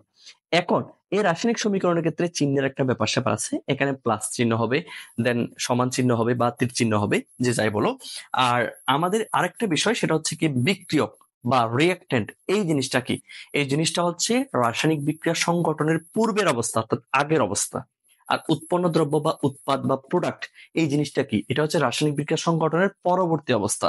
তাহলে বিক্রিয়ক থাকবে সবসময় বামে, আর উৎপাদ থাকবে সবসময় কোথায়? ডানে। এই যে দেখো, বিক্রিয়ক হলো রাসায়নিক বিক্রিয়া সংগঠনের পূর্বের অবস্থা, আর বিক্রিয়াজাত পদার্থ বা উৎপাদ হলো রাসায়নিক বিক্রিয়া সংগঠনের শেষ বা পরবর্তী অবস্থা। এই যে একটা উদাহরণ দেখো, জিঙ্ক এবং সালফিউরিক অ্যাসিড। এটা আমরা একটু পর অন্য একটা ইয়ার ক্ষেত্রে ইউজ করবো এই উদাহরণটা। জিঙ্ক এবং H2SO4, এটা হচ্ছে সালফিউরিক অ্যাসিড। এটা কিভাবে হয়েছে একটু দেখো। এখানে হাইড্রোজেনের যোজনী, এটা হচ্ছে সালফেট। হাইড্রোজেনের যোজনী হচ্ছে 1, আর সালফেটের যোজনী 2। তো যেহেতু 1, এটা না দিলেও চলে, এগুলোর তেমন কোনো অস্তিত্ব নেই। সো এটা হচ্ছে একটা সালফিউরিক অ্যাসিড। এবার এই সালফিউরিক অ্যাসিডের সাথে যখন জিঙ্ক বিক্রিয়া করলো, অর্থাৎ জিঙ্ক reacting sulfuric acid, অর্থাৎ zinc and sulphuric acid reacting with each other, then এই যে জিঙ্ক এখান থেকে হাইড্রোজেনকে রিমুভ করে দিবে, অর্থাৎ প্রতিস্থাপিত করবে। তখন হয়ে গেল আমার zinc sulphate and then hydrogen কাকু। ঠিক আছে? এখানে সক্রিয়তা সিরিজের একটা ব্যাপার স্যাপার আছে, তোমরা এটা আমি যখন প্রতিস্থাপন বিক্রিয়া করাবো সেখানে বুঝতে পারবা। জিঙ্ক এবং হাইড্রোজেনের মধ্যে জিঙ্কের অবস্থান হচ্ছে হাইড্রোজেনের নিচে। এখন এই সক্রিয়তা সিরিজের মধ্যে যার অবস্থান যত নিচে হবে তার পাওয়ার তত বেশি। তাহলে জিঙ্ক কি করবে? এই সালফিউরিক অ্যাসিড থেকে হাইড্রোজেনকে একটা কিক মেরে ওই তার জায়গাটা দখল করবে, আর অন্যদিকে হাইড্রোজেন কি করবে? কান্নাকাটি করে সে মোটামুটি একটা জায়গা পেয়ে সে সন্তুষ্ট থাকবে, তার তো আর কোনো কিছু করার নেই। তো এখানে কে কে বিক্রিয়ক? সাধারণত দেখো, এই যে জিঙ্ক এবং সালফিউরিক অ্যাসিড, এই দুইটাই হচ্ছে বিক্রিয়ক। ঠিক আছে? অর্থাৎ রিঅ্যাক্টেন্ট। আর এই যে দেখো, এই জিনিসগুলো হচ্ছে প্রোডাক্ট বা উৎপাদ। আমি এখানে উৎপাদ দিচ্ছি, আশা করি বুঝতে পেরেছো। এই যে দেখো, এই দুইটাই হচ্ছে বিক্রিয়ক, আর এই দুইটাই হচ্ছে উৎপাদ। এখন এর রাসায়নিক সমীকরণ তো তুমি জানলে, এবার এই রাসায়নিক সমীকরণকে সমতা বিধান করতে অনেক কাহিনী লাগবে। আচ্ছা, আরেকটা উদাহরণ দিই রাসায়নিক সমীকরণ নিয়ে। যেমন দেখো, আমাদের হাইড্রোজেন কাকু এবং আমাদের অক্সিজেন কাকু, এরা বিক্রিয়া কইরা H2O তৈরি করে, যেটা আমরা খাই প্রতিনিয়ত, যেটাকে আমরা জীবন ধারণ করি। এটা হচ্ছে আমাদের জীবনের সাথে একেবারে ওতপ্রোতভাবে জড়িত। এবার দেখো, এরপর আমাদের কি করতে হবে সেটা একটু দেখো। আমাদের আশা করি ইয়াটা পড়তে হবে, এই যে রাসায়নিক সমীকরণ লেখার নিয়মগুলো। এই জিনিসটা আমি যতটুকু মনে করি এটা আসলে তোমাদেরকে পড়তেই হবে, কারণ এই জিনিসটা পড়ে যতটুকু বোঝা যাবে তার চেয়ে বেশি বোঝা যাবে এটা হচ্ছে প্র্যাকটিস করে। তো এখানে সাধারণত দেখো কি কি বলা হয়েছে। রাসায়নিক সমীকরণে বিক্রিয়ক, আমি জাস্ট একটু পরে পরে বোঝাচ্ছি, কারণ এটা অনেক লম্বা একটা, বলতে গেলে একটা হিস্টোরির মতো। সো একটু দেখো, রাসায়নিক সমীকরণে বিক্রিয়ক পদার্থ বা পদার্থগুলো স্ব প্রতীক বা সংকেত সমীকরণের তীর চিহ্নের বাম দিকে লিখতে হবে, এবং উৎপাদ পদার্থগুলো তীর চিহ্নের ডান দিকে লিখতে হবে। এটা আমরা ইজিলি জানি, আমরা অলরেডি এখান থেকে জেনে নিয়েছি। তীর চিহ্নের আগে বিক্রিয়ক থাকে, তীর চিহ্নের পরে উৎপাদ থাকে। তীর চিহ্নের পরিবর্তে কিন্তু সমান চিহ্ন থাকতে পারে, যদি আমি সমতা বিধান করি আর কি। এরপর সমতা বিধান নিয়ে একটু পর আলোচনা করতে হবে। এরপর দেখো, বিক্রিয়ক ও বিক্রিয়াজাত পদার্থ একাধিক হলে তাদের সংকেতের মাঝখানে যোগ চিহ্ন দিতে হবে। এই যে দেখো, এখানে বিক্রিয়ক হচ্ছে দুইটা, তাহলে তো এদের মাঝখানে অবশ্যই যোগ চিহ্ন দিতে হবে। এটা তো আমরা ইতিমধ্যে অলরেডি দিয়ে দিয়েছি, ওই যে একই কাহিনীর পুনরাবৃত্তি আর কি। এরপর কোন পদার্থের অণুর সংখ্যা একাধিক হলে অণুর সংকেত এর আগে সে সংখ্যা লেখা হয়। ও আচ্ছা, এখানে বলা হয়েছে কোন পদার্থের অণুর সংখ্যা একাধিক হলে অণুর সংকেত এর আগে সেই সংখ্যা লেখা হয়। এখানে আমরা এখানে অনুসংকেত কয়টা দেখো, এখানে হাইড্রোজেন অণু কয়টা? স্যার একটা। সো এই ওয়ানটা না দিলেও চলে, কিন্তু আমি যদি সমতা বিধান করতাম তাহলে কিন্তু এখানে আমি যদি সমতা বিধান করি আর কি, এখানে দেখো হাইড্রোজেন পরমাণু হচ্ছে দুইটা, আর এখানে হাইড্রোজেন পরমাণু দুইটা, ঠিক আছে, কিন্তু এখানে অক্সিজেন পরমাণু দুইটা, কিন্তু এখানে অক্সিজেন পরমাণু একটা। সেজন্য আমি কি করব, এখানে একটা 2 দিব, কিন্তু 2 দেওয়ার কারণে এখন হাইড্রোজেন পরমাণু টোটাল 4টা হয়ে গেল, সেজন্য আমি এখানে 2 দিব। এখানেও দেখো হাইড্রোজেন পরমাণু 4টা, যদি আমি সমতা বিধান করি। এর পরবর্তীটা দেখো, এর পরবর্তীটা কি বলা হয়েছে, বিক্রিয়ক এবং বিক্রিয়াজাত পদার্থগুলোর মধ্যে তীর চিহ্নের পরিবর্তে সমান চিহ্ন বসানো যাবে। ওই যে আমি বলেছি তীর চিহ্নের পরিবর্তে সমান চিহ্ন বসানো যাবে, তবে এক্ষেত্রে উভয় পক্ষের পরমাণু সংখ্যা সমান্তরাল করতে হবে। এখন দেখো, এখানে যেহেতু হাইড্রোজেন পরমাণু 4টা, এখানেও 4টা, এখানে অক্সিজেন পরমাণু 2টা, এখানে অক্সিজেন পরমাণু 2টা, সেজন্য আমি চাইলে এই তীর চিহ্নটা উঠাইয়া এখানে আমি চাইলে সমান চিহ্ন দিতে পারি, আমি চাইলে তীর চিহ্ন দিতে পারি, কিন্তু এই সমান চিহ্ন দিতে হলে অবশ্যই সমতাকরণটা করতে হবে, যেটাতে আমি উভয় ক্ষেত্রে পরমাণু সংখ্যা সমান করেছি। উভয় ক্ষেত্রে পরমাণু সংখ্যা সমান করলেই সমান চিহ্ন বা তীর চিহ্ন যে কোনো একটা বসানো যায়, তবে সমান চিহ্ন বসানোটা বেস্ট। কিন্তু আমি উভয় দিকে এরকম পরমাণু সংখ্যা সমান না করে কখনোই সমান চিহ্ন বসাতে পারবো না। এরপরে ভালো করে দেখো, 5 নাম্বার একটু লক্ষ্য করে দেখো, এখানে কি বলা হয়েছে, বিক্রিয়ার আগে বিভিন্ন পদার্থের অণুর মধ্যে যত সংখ্যক বিভিন্ন মৌলের পরমাণু থাকে, বিক্রিয়ার পরে গঠিত অণুর নতুন অণুগুলোর মধ্যে ঠিক তত সংখ্যক বিভিন্ন মৌলের পরমাণু থাকতে হবে। তাই সমীকরণ উভয় পক্ষে মৌলের পরমাণু সংখ্যা সমতা আনার জন্য প্রতিকূল সংকেতগুলোকে প্রয়োজনীয় সংখ্যা দ্বারা গুণ করতে হবে। অর্থাৎ এখানে দেখো, এখানে আমাকে অক্সিজেনটাকে ব্যালেন্স করার জন্য পরমাণু সংখ্যা এখানে 2 দিতে হয়েছে, আবার এখানে 2 দেওয়ার কারণে হাইড্রোজেন পরমাণু যেহেতু বেড়ে গেল, আবার এখানে 2 দিতে হয়েছে, অর্থাৎ কোন একটা সংখ্যা দিয়ে আমাকে গুণ করতে হবে, এটাই আর কি, অর্থাৎ সমতাকরণ করতে হবে। এরপরে আশা করি আর নাই। এবার আসো সমতাকরণের বিষয়টা। এই যে এখানে দেখো, এখানে হাইড্রোজেন এবং অক্সিজেন এরা বিক্রিয়া করে পানি তৈরি করলো। আরেকটা জিনিস মনে রাখবা সবসময়, এই পানিকে কিন্তু ভাঙলে দুইটা আয়ন পাওয়া যায়, একটা হচ্ছে আমাদের হাইড্রোজেন আয়ন এবং আরেকটা হচ্ছে হাইড্রোক্সিল আয়ন। এই জিনিসটা সবসময় মনে রাখবা স্যার, কারণ এটা প্রতিনিয়ত লাগে। আচ্ছা, এখানে আমি একটু আগে বলেছি এখানে হাইড্রোজেন পরমাণু সংখ্যা 2টা, এখানে অক্সিজেন পরমাণু O2 মানে হচ্ছে অক্সিজেন 2টা, কিন্তু এখানে তো ইমব্যালেন্সড, এখানে হাইড্রোজেন 2টা ঠিক থাকলেও কিন্তু অক্সিজেন একটা হয়ে গেল। সেজন্য আমরা শুরুতে এখানে অক্সিজেন 2টা মিলানোর জন্য এখানে 2 দিয়ে দিলাম। এখানে 2 দেওয়ার কারণে অক্সিজেন 2টা হয়েছে, কিন্তু হাইড্রোজেন কয়টা হয়ে গেল? 2 এ 4টা হয়ে গেল, কিন্তু এখানে হাইড্রোজেন কয়টা? 2টা, সেজন্য এখানে একটা 2 দিব। তাহলে দেখো কত সুন্দর করে মিলে গেল। একইভাবে আমি তোমাদেরকে আরেকটা দেখাইতে পারি, একদম ইজি। এই যে দেখো, ম্যাগনেসিয়াম এবং অক্সিজেন এরা মিলে কি তৈরি করলো স্যার? ম্যাগনেসিয়াম অক্সাইড তৈরি করলো। এখানে অক্সিজেন হচ্ছে 2টা, সুতরাং এই অক্সিজেন 2টাকে ব্যালেন্স করার জন্য আমি এখানে একটা 2 দিলাম, কারণ ডান পাশে আগে অক্সিজেন একটা ছিল, এখন 2টা হয়ে গেল, কিন্তু এটা করার কারণে ম্যাগনেসিয়াম 2টা হয়ে গেল, সেজন্য এখানে একটা 2 দিলাম। দ্যাটস ইট, আর কি।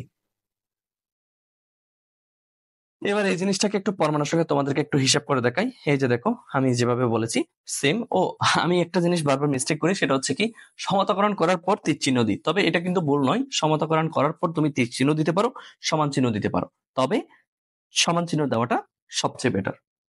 এবার দেখো, এই জিনিসটাকে আমরা কিভাবে ব্যালেন্স করেছি, এই যে তুমি এখানে দেখতে বুঝতে পারছো। ভালো করে দেখো, এখানে টোটাল পরমাণু কয়টা আর এদিকে টোটাল পরমাণু কয়টা। যেমন এখানে টোটাল পরমাণু হচ্ছে 4 এবং 2 সব মিলিয়ে হচ্ছে 6। আর এখানে দেখো 2, এটা গুণ চিহ্ন না, এটা আসলে যোগ চিহ্ন হবে। 2 একে 3 এবং 3 দুগুণ কত? 6। উভয় ক্ষেত্রে পরমাণুর সংখ্যা সমান, অর্থাৎ তুমি আলাদা আলাদা করতে পারো। এখানে অক্সিজেনও 2টা, হাইড্রোজেন হচ্ছে 4টা, আর এখানে অক্সিজেন 2টা, হাইড্রোজেন হচ্ছে 4টা, কিন্তু এখানে টোটাল পরমাণু সংখ্যা হচ্ছে 6, আর এখানে টোটাল পরমাণু সংখ্যা হচ্ছে 6, যেটা শুধুমাত্র হাইড্রোজেন এবং অক্সিজেনের সমন্বয়ে পানি নিয়ে মূলত তোমাদেরকে সহজটাই দেখানো হয়েছে। তো আমরা চাইলে এটাতেও করতে পারি। এই যে দেখো, এখানে ম্যাগনেসিয়াম পরমাণু হচ্ছে 2টা, আর এখানে অক্সিজেন পরমাণু হচ্ছে 2টা। সো আমরা এই জিনিসটাকে করতে পারি, ম্যাগনেসিয়াম পরমাণু হচ্ছে তোমার 1, আর অক্সিজেন পরমাণু হচ্ছে 1, সামনে একটা 2 কিন্তু রয়েছে। এবার এই যে দেখো, এখানে যদি টোটাল হিসাব করি 2 এ 2 কত? 4, আর এখানে দেখো 1 একে যোগ করলে 2, 2 এর সাথে এটাকে গুণ করলে 4, অর্থাৎ ব্যালেন্স। বা তুমি আলাদা আলাদাও করতে পারো, এখানে ম্যাগনেসিয়াম 2টা, এখানেও ম্যাগনেসিয়াম 2টা, এখানে অক্সিজেন 2টা, এখানে অক্সিজেন 2টা। সো এগুলো আলাদা আলাদাও করা যায়। এই সমতাকরণটার পক্ষে কিন্তু আমি নই, সমতাকরণ না করলেও চলে কোন একটা বিক্রিয়ার ক্ষেত্রে। সমতা বিধান করতে হবে, এটা কিন্তু ফরজ নয়, এটা করলেও পারে না করলেও পারে, তবে আমি কিন্তু সমতা বিধানের পক্ষে নই। ঠিক আছে, করতে পারলে তো অনেক ভালো। ঠিক আছে, এরপরে এখন আমরা কিছু রাসায়নিক ক্রিয়া নিয়ে আলোচনা করব, মোস্ট ইম্পর্টেন্ট। তোমাদের এই অভিজ্ঞতার মধ্যে বা অধ্যায় বলো বা অভিজ্ঞতা বলো, এখন তো আর নতুন কারিকুলাম নাই, এখন তো ওল্ড কারিকুলামের মধ্যেই যাচ্ছি, তাই আর আমি অভিজ্ঞতাটা বলছি না, আমি অধ্যায়টা বলছি। এই অধ্যায়ের মধ্যে তোমাদের কিন্তু রাসায়নিক বিক্রিয়ার মধ্যে শুধুমাত্র 4টা বিক্রিয়ার কথা বলা হয়েছে: সংযোজন, বিয়োজন, দহন এবং আরেকটা হচ্ছে কি সংযোজন, বিয়োজন, দহন এবং প্রতিস্থাপন, এই 4টা। কিন্তু এক্স্যাক্টলি রাসায়নিক বিক্রিয়া হচ্ছে তোমাদেরকে 5টা শিখতে হবে। আর একটা হচ্ছে প্রশমন। কেন এখানে প্রশমন বিক্রিয়াটা আলোচনা করা হয়নি? কারণ প্রশমন বিক্রিয়াটা এই অষ্টম অভিজ্ঞতার পর নবম যে অভিজ্ঞতাটা রয়েছে সেখানে কিন্তু অম্ল ক্ষারক নিয়ে যে আলোচনাটা করা হয়েছে, সেখানে কিন্তু প্রশমন বিক্রিয়া নিয়ে বিস্তারিত আলোচনা করা হয়েছে। সেজন্য তোমাদেরকে ওইখানে ওই জিনিসটাকে শেখানো হবে। কিন্তু আমরা এই প্রশমন বিক্রিয়াটা এখানেও শিখে ফেলবো, আশা করি বুঝতে পেরেছো।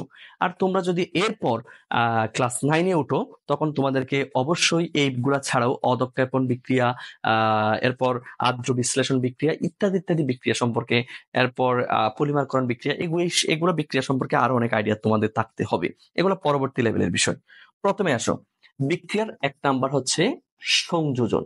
এই যে সংযোজন এর অর্থের মধ্যে কিন্তু তোমাদের বিক্রিয়ার ইয়েটা নিহিত রয়েছে। এই সংযোজন শব্দের অর্থ হচ্ছে সংযোজন, অর্থাৎ যুক্ত করা। এখানে তাহলে কি হবে সেটা একটু লক্ষ্য করে দেখো। এখানে 2টা মৌল পরস্পর যুক্ত হয়ে একটা যৌগ গঠন করবে, অথবা একটা মৌল একটা যৌগ পরস্পর যুক্ত হয়ে নতুন একটা যৌগ গঠন করবে। তাহলে আমরা এর সংজ্ঞাটা কিভাবে বলতে পারি? স্যার, যে রাসায়নিক বিক্রিয়ায় এক বা একাধিক মৌল, মিনিমাম দুইটা হতে হবে। এক বা একাধিক মৌল বা মৌল এবং যৌগ পরস্পর যুক্ত হয়ে নতুন যৌগ গঠন করলে তাকে আমরা সংযোজন বিক্রিয়া বলতে পারি। বা তুমি তোমার মতো করে বলতে পারো, যেমন এখানে আমরা আমাদের শীটের মধ্যে এভাবে দিয়েছি। এই যে দেখো, একের অধিক রাসায়নিক পদার্থ একত্রিত হয়ে সম্পূর্ণ ভিন্নধর্মী নতুন একটি রাসায়নিক পদার্থ তৈরি করলে তাকে আমরা সংযোজন বিক্রিয়া বলি। এখানে যুক্তটা কিভাবে হইতে পারে সেটা মনে রাখলে হবে। স্যার, মৌল মৌল যুক্ত হইতে পারে, আবার মৌল যৌগ যুক্ত হইতে পারে, বা যৌগ যৌগ যুক্ত হইতে পারে। এই যে দেখো, ফেরাস, এই যে আয়রন, এটা একটা মৌল, সালফার এটা একটা মৌল, ফেরাস সালফেট। জিঙ্ক একটা মৌল, সালফার একটা মৌল, জিঙ্ক সালফেট। অ্যামোনিয়া এটা একটা কিন্তু যৌগ, এটা যৌগ। আবার এসিএল, হাইড্রোক্লোরিক, এসিএল নিয়ে কিন্তু আবার ঝামেলা আছে। এসিএল নিয়ে ঝামেলার কোনো শেষ নাই। এসিএল, এটাকে যদি আমি জি দিই, এটার উচ্চারণ হবে হাইড্রোজেন ক্লোরাইড, অর্থাৎ জি মানে হচ্ছে গ্যাস, এটা একটি গ্যাস, হাইড্রোজেন ক্লোরাইড।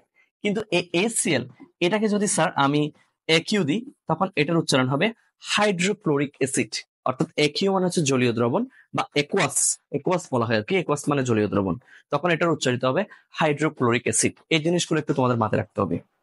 তাহলে এই যে দেখো, এটা একটা যৌগ, এটা একটা যৌগ বিক্রিয়া করে অ্যামোনিয়াম ক্লোরাইড তৈরি করলো, ঠিক আছে? তো এই আর কি। এরপরে আমরা দহন বিক্রিয়াতে আসলে যাচ্ছি না, আমরা এবার বিয়োজন বিক্রিয়াতে যাচ্ছি। সংযোজন বিক্রিয়া যদি বুঝে থাকো, তাহলে অবশ্যই বিয়োজন বিক্রিয়া তোমরা বুঝতে পারবে। বিয়োজন বিয়োজন আচ্ছা, সংযোজন বিক্রিয়ার আরেকটা উদাহরণ দিতে পারো, সবচেয়ে পারফেক্ট উদাহরণ, এই যে হাইড্রোজেন প্লাস অক্সিজেন, যেটা একেবারে কমন সিনারি, সেটা হচ্ছে কি পানি। এবার আমরা বিয়োজন বিক্রিয়াতে যাচ্ছি, 2 নাম্বার। এই বিয়োজন বিক্রিয়া, বিয়োজন বিয়োজন, এই বিয়োজন শব্দের অর্থ কি? বিয়োজন শব্দের অর্থ ভেঙে ফেলা, ঠিক আছে? অর্থাৎ এখানে আমরা একটা বড় যৌগকে ভেঙে ফেলবো, একটা বড় যৌগকে ভেঙে ফেলে এক বা একাধিক মৌলও পাইতে পারি, মৌল যৌগও পাইতে পারি, বা যৌগ যৌগও পাইতে পারি। অর্থাৎ পুরোটাই সংযোজনের উল্টো। সংযোজন আমরা কি করতাম? 2টা মৌল যুক্ত করে, মিনিমাম 2টা মৌল যুক্ত করে একটা যৌগ গঠন করতাম, বা মৌল যৌগ যুক্ত করে একটা যৌগ গঠন করতাম, বা যৌগ যৌগ যুক্ত করে একটা যৌগ গঠন করতাম। কিন্তু বিয়োজনের মধ্যে পুরোটাই উল্টা। আমরা যে পানি তৈরি করেছিলাম, এই পানিকে যদি আমরা করি, তাপ দিই, মনে করো, তখন সেখানে হাইড্রোজেন এবং অক্সিজেন আলাদা হয়ে যাবে। That's it. অর্থাৎ সংযোজন মানে হচ্ছে যুক্ত করা, আর বিয়োজন মানে হচ্ছে ভেঙে ফেলা। এই যে দেখো, এখানে অনেক এক্সাম্পল পাবা, আমি যেটা সহজ সেটা দিয়েছি। প্রতিস্থাপনের পরে এই যে বিয়োজন, তাহলে এর সংজ্ঞাটা কি দিব? যে সকল বিক্রিয়ায় একটি যৌগ ভেঙে এক বা একাধিক মৌল বা যৌগ উৎপন্ন হয় তাকে আমরা বিয়োজন বিক্রিয়া বলি। যেমন এই যে দেখো, ক্যালসিয়াম কার্বনেট, এটাকে যদি তুমি তাপ দাও, তাপটা তুমি বাংলায় লিখলেও হবে, অথবা তুমি চাইলে এরকম ত্রিভুজের মধ্যে চিহ্ন দিলেও হবে, এটা হচ্ছে তাপ। তখন এখানে ক্যালসিয়াম অক্সাইড এবং কার্বন অক্সাইড তৈরি হয়, ঠিক আছে? এখন এখানে একটা বিষয় আছে, এই ক্যালসিয়াম কার্বনেটকে যদি তুমি ভাঙো, তখন এটা 2 ধরনের আসলে বিক্রিয়া প্রদর্শন করে। কিরকম বিক্রিয়া দেখো, এই ক্যালসিয়াম কার্বনেটকে যদি স্যার আমি তাপ দিই, যদি সেটা খোলা পাত্রে হয়, তখন সেক্ষেত্রে ক্যালসিয়াম অক্সাইড এবং যে কার্বন অক্সাইডটা তৈরি হয়, এই কার্বন অক্সাইডটা উপরের দিকে উঠে যায়। কারণ এটা যদি খোলা পাত্রে হয়, কার্বন অক্সাইড হালকা বিদায় সে বাতাসের সাথে উপরের দিকে উঠে যাবে। আবার এই যে ক্যালসিয়াম কার্বনেট, এই ক্যালসিয়াম কার্বনেটকে যদি আমি বদ্ধ পাত্রে রাখি, অর্থাৎ একদম বদ্ধ একটা পাত্রের মধ্যে যদি আমি এই তাপ দিই, তখন সেক্ষেত্রে ক্যালসিয়াম অক্সাইড এবং কার্বন অক্সাইড প্রডিউস হয় এবং এই কার্বন অক্সাইডটা আর উড়ে যেতে পারে না। দেখি আবার এই চিহ্ন দিয়ে যদি উপরে উঠা বোঝায়, তাহলে এই চিহ্ন দিয়ে নিচে উঠা বোঝায়, তাহলে এরকম দিবা না, কারণ এই চিহ্নের অর্থ হচ্ছে স্যার অদক্ষেপ, সো এটা দিবা না। ঠিক আছে, এরপর দেখো এগুলা দিলাম আর কি, এগুলা তোমাদের জন্য একটু বুঝতে হবে আর কি, খোলা পাত্রে কোনটা বদ্ধ পাত্রে কোনটা। দরকার হলে প্রয়োজন হলে তোমরা এগুলো লিখে দিতে পারো যে স্যার এটা খোলা পাত্রে। ঠিক আছে, খোলা পাত্রে, কারণ এগুলা কিন্তু পরবর্তীতে তোমরা যখন উপরে যাবা, এগুলা নিয়ে কিন্তু অবশ্যই আলোচনা আছে, কোনটা খোলা পাত্রে কোনটা বদ্ধ পাত্রে, কেন এমনটা হয়েছে, কেন এমনটা করলে, সবগুলো কিন্তু অবশ্যই জাস্টিফাই করতে হবে। এই যে দেখো কিউপ্রাস কার্বনেট, এই যে দেখো এটাকে বাংলে কিউপ্রাস অক্সাইড এবং কার্বন ডাইঅক্সাইড তৈরি হয়। ঠিক আছে, এরপরে আমরা যদি দেখি এই যে দেখো পটাশিয়াম ক্লোরাইড, এটাকে কেসিএল এবং অক্সিজেন, অর্থাৎ পটাশিয়াম ক্লোরাইড এবং অক্সিজেনে বিভক্ত হয়ে যায় তাপ দিলে। এরপরে আমরা আরো দিতে পারি, যেমন আমরা এই যে জিনিসগুলা এখানে প্রডিউস করেছি সবগুলা উল্টো লিখে দাও, হয়ে যাবে। অ্যামোনিয়াম ক্লোরাইড উল্টো লিখে দাও, হয়ে যাবে। জিঙ্ক সালফেট উল্টো লিখে দাও, হয়ে যাবে। ফেরাস সালফেট উল্টো লিখে দাও, হয়ে যাবে। জাস্ট সংযোজন এবং বিয়োজন হচ্ছে পরস্পরের উল্টো, দ্যাটস ইট। ঠিক আছে, তুমি এগুলোকে উল্টো লেখো, এই দুটাকে যুক্ত করে দাও ক্যালসিয়াম কার্বনেট, এটা সংযোজন হয়ে গেল। এই দুটাকে যুক্ত করে দাও, এটা হয়ে গেল সংযোজন। এই দুটাকে যুক্ত করে দাও, এটা হয়ে গেল সংযোজন। ঠিক আছে, অর্থাৎ পরস্পর উল্টো। এবার আমরা দহনে যাব। দহন এরপর প্রতিস্থাপন আসবো। দহন মানেই তোমাকে বুঝতে হবে জ্বালাইতে হবে। এখন জ্বালানোর জন্য কি লাগবে? অবভিয়াসলি অক্সিজেন লাগবে, কারণ অক্সিজেন ছাড়া তো আগুন জ্বলবে না, তাই না? সেজন্যই দেখো বাতাসের অক্সিজেনের উপস্থিতিতে কোনো উপাদানকে পুড়িয়ে, এখন আমি কোন একটা উপাদানকে পোড়াবো, তাহলে কি দিয়ে পোড়াচ্ছি? অক্সিজেন দিয়ে পোড়াচ্ছি। তাহলে কি তৈরি হবে? অক্সিজেন দিয়ে পোড়ালে তো স্যার অবশ্যই অক্সাইড তৈরি হবে। তাহলে ওই জিনিসের অক্সাইডে পরিণত করাকে দহন বিক্রিয়া বলা হয়। যেমন এই যে দেখো আমাদের সালফার কাকু অনেক দিন যাবত প্রেমের আগুনে জলে পুড়ে ছাই হয়ে গেছে, সেজন্য সালফার এবং অক্সিজেন সালফার ডাইঅক্সাইড, ম্যাগনেসিয়াম এবং অক্সিজেন ম্যাগনেসিয়াম অক্সাইড, ক্যালসিয়াম এবং অক্সিজেন ক্যালসিয়াম অক্সাইড। দাও দাও calcium plus oxygen calcium oxide. শুধু এগুলো দিবা, কার্বন নিয়ে দিবা না। এই যে দেখো কার্বন প্লাস অক্সিজেন, ঠিক আছে, কার্বন ডাইঅক্সাইড। আবার এখানে কার্বন এবং অক্সিজেনের পরিমাণের উপর ভিত্তি করে কার্বন মনো অক্সাইডও হয়, সো দুইটাই দেওয়া যাবে, নো প্রবলেম, তবে এগুলোর পরিমাণের উপর ভিত্তি করে। ঠিক আছে, এরপরে প্রতিস্থাপন মানে তো একদম ইজি, তোমাদেরকে তো শুরুতেই বলেছি, এই যে আমি একজনের জায়গা জোরপূর্বক দখল করে নিব, দ্যাটস ইট। আমি একজনের সিটে জোরপূর্বক বসে যাব, এটাই। তাহলে দেখো এই প্রতিস্থাপন বিক্রিয়া কাকে বলে, এটা খুবই কমন এবং খুবই আসে। সেটা হচ্ছে কি, প্রতিস্থাপন বিক্রিয়া হচ্ছে যে বিক্রিয়ায় একটি মৌল কোন যৌগ থেকে অপর একটি মৌলকে সরিয়ে ওই স্থান দখল করে নতুন যৌগ তৈরি করে, সেটাকে বলা হবে প্রতিস্থাপন বিক্রিয়া। এখন আমি জোরপূর্বক অন্যজনের জায়গা দখল করব, ভালো করে বুঝো, আমি জোরপূর্বক, আমার নাম হচ্ছে আরফাত, আমি জোরপূর্বক করিমের জায়গাটা দখল করব, তাহলে করিমের নামটা চেঞ্জ হয়ে যাবে, তা আমার নাম অ্যাড হয়ে নতুন একটা নাম সৃষ্টি হবে, এটাই। তাহলে দেখো যে বিক্রিয়ায় একটা মৌল কোন একটা যৌগ থেকে ও একটি মৌলকে, যে কোনো একটি মৌলকে সরিয়ে ওই স্থান দখল করে নতুন যৌগ তৈরি করাকে প্রতিস্থাপন বিক্রিয়া বলে। যেমন এই যে দেখো ফেরাস কি করেছে, সক্রিয়তা সিরিজে তার অবস্থান কপারের নিচে হওয়ায় তার শক্তি কিন্তু সবচেয়ে বেশি, এটা কিন্তু তোমরা ক্লাস 9-এ পাবা। তখন সে কি করলো, এই কপারকে কিক মেরে দিল, তার জায়গা দখল করে নিল। এটা কপার সালফেট ছিল, এখন হয়ে গেল ফেরাস সালফেট, যেহেতু ফেরাস যুক্ত হয়েছে। আর কপার কাকু কান্নাকাটি করে আলাদা হয়ে বসে আছে। এরকম অসংখ্য উদাহরণ কিন্তু দেওয়া যায়। ঠিক আছে, আমরা এর আগেও দিয়েছি, তবে এখানে মনে রাখতে হবে যে কেউ যে কাউকে প্রতিস্থাপিত করতে পারে না। প্রতিস্থাপিত করতে হলে সক্রিয়তা সিরিজের মধ্যে তার স্থান নিচে থাকতে হয়। তোমরা একটু কষ্ট করে গুগলে একটু চার্জ দিবা সক্রিয়তা সিরিজ, সক্রিয়তা সিরিজের মধ্যে যার অবস্থান নিচে হবে সেই মূলত একজনকে কিক মেরে প্রতিস্থাপিত করতে পারবে, যে কেউ কিন্তু প্রতিস্থাপিত করতে পারবে না। যার অবস্থান নিচে সে তত বেশি শক্তিশালী। এরপর আমাদের সর্বশেষ যেটা হচ্ছে সেটা হচ্ছে প্রশমন বিক্রিয়া। এখন এই প্রশমন বিক্রিয়া নিয়ে আলোচনা করার জন্য অবশ্যই তোমাদের একটি সূত্র সম্পর্কে আইডিয়া রাখতে হবে। সেই সূত্রটাকে একটু মনে রাখতে হবে। প্রশমন, এই প্রশমন বিক্রিয়াটা একদম ইজি। এই প্রশমন শব্দের অর্থ হচ্ছে স্যার মূলত একটা ব্যালেন্সে নিয়ে আসা। একটা মনে করে একজন রাগী, একজন অতিরিক্ত ঠান্ডা, দুজনের মাঝখানে নিয়ে আসা। এখন প্রশমন বিক্রিয়া 100% একটা লবণ থাকবে। না, হ্যাঁ, আমি ভুল লিখেছি। প্রশমন বিক্রিয়া 100% একটা অ্যাসিড থাকবে, ঠিক আছে, এবং 100% একটা ক্ষার থাকবে। এই অ্যাসিড এবং ক্ষার বিক্রিয়া করে কি তৈরি করবে? লবণ এবং পানি তৈরি করবে। এটা হচ্ছে প্রশমন বিক্রিয়ার সূত্র। অ্যাসিড এবং ক্ষার বিক্রিয়া করে লবণ এবং পানি তৈরি করে। এই যে দেখো, অ্যাসিড ও ক্ষার জাতীয় পদার্থ পরস্পর বিক্রিয়া করে, এই যে আমি এখানে বলে দিয়েছি, অ্যাসিড এবং ক্ষার জাতীয় পদার্থ পরস্পর বিক্রিয়া করে নিরপেক্ষ পদার্থ তৈরি করলে সেই বিক্রিয়াকে বলা হবে প্রশমন বিক্রিয়া। অর্থাৎ অ্যাসিড এবং ক্ষার বিক্রিয়া করে লবণ এবং পানি তৈরি করলে এটাকে প্রশমন বিক্রিয়া বলা হয়। এই যে দেখো, ক্যালসিয়াম অক্সাইড, এটা হচ্ছে একটা ক্ষার জাতীয় পদার্থ। ধাতুর অক্সাইড এবং হাইড্রোক্সাইড গুলোকে ক্ষার বলা হয়। আর এই যে দেখো, CH3COOH, এটা হচ্ছে অ্যাসিটিক অ্যাসিড, এটা আমরা খাই, এটা একটা জৈব অ্যাসিড। ওই যে তোমরা ভিনেগার আছে না, ভিনেগারের মধ্যে এটা আছে। ওই আমের আচার, তেঁতুলের আচার, জলপাইয়ের আচার সংরক্ষণ করার জন্য আমরা ভিনেগার ইউজ করি। ইভেন সসের মধ্যে থাকে। এবার দেখো, এটা হয়ে গেল ক্যালসিয়াম অ্যাসিটেট এবং পানি। সো এত কঠিনে দেওয়ার দরকার নেই, তোমরা সহজভাবে দেওয়ার চেষ্টা করো। যেমন আমি অ্যাসিড হিসেবে HCl হাইড্রোক্লোরিক অ্যাসিডকে নিলাম, আর ক্ষার হিসেবে সোডিয়াম হাইড্রোক্সাইডকে নিলাম। দেন বিক্রিয়া করে কি তৈরি করবে? একদম সহজ বিষয়। এই যে দেখো, সোডিয়াম এবং ক্লোরিন, কি হয়ে গেল? সোডিয়াম ক্লোরাইড, এটা হয়ে গেল লবণ। এরপরে কি তৈরি হবে স্যার? এখানে এস কাকু আর আমাদের ওয়েস কাকু, এরা তো সবসময় পানি তৈরি করে। তোমাদেরকে তো শুরুতেই বলেছিলাম, এই পানিটা একটু মনে রাখবা, কারণ এই পানিকে ভাঙলে দুইটা আয়ন সৃষ্টি হয়, একটা হচ্ছে হাইড্রোজেন আয়ন আর একটা হচ্ছে হাইড্রোক্সিল আয়ন, ঠিক আছে। আর এই জিনিসটাকে যদি আমি তোমাদেরকে একটু ভেঙে ভেঙে ভেঙে লিখাই, তাহলে আশা করি তোমরা এখন বুঝতে পারবে এই জিনিসটা হচ্ছে কিভাবে তৈরি হয়। এখানে মূলত হাইড্রোজেন আয়ন এবং এখানে ক্লোরিন আয়ন থাকে, আর এখানে হচ্ছে সোডিয়াম আয়ন এবং হাইড্রোক্সিল আয়ন।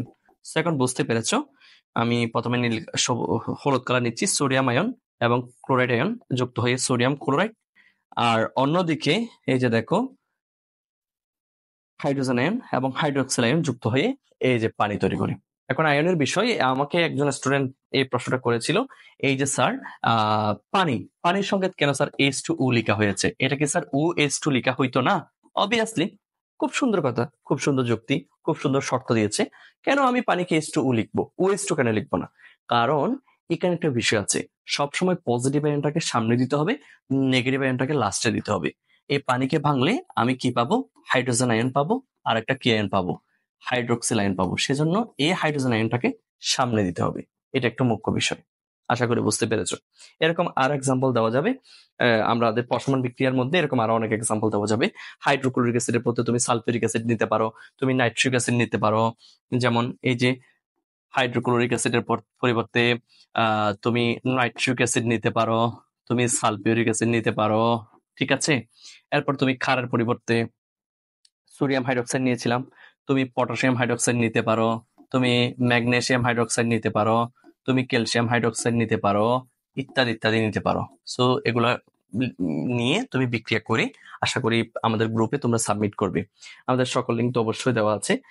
আমাদের সাথে যুক্ত হওয়ার জন্য সকল কিছুই আমরা এখানে অলরেডি তোমাদেরকে দিয়েছি। ক্লাস 8 এবং ক্লাস 9 এর জন্য তোমাদের যারা বড় ভাই রয়েছে তারা চাইলে আমাদের অনলাইন পেইড কোর্সে যুক্ত হতে পারে, ঠিক আছে।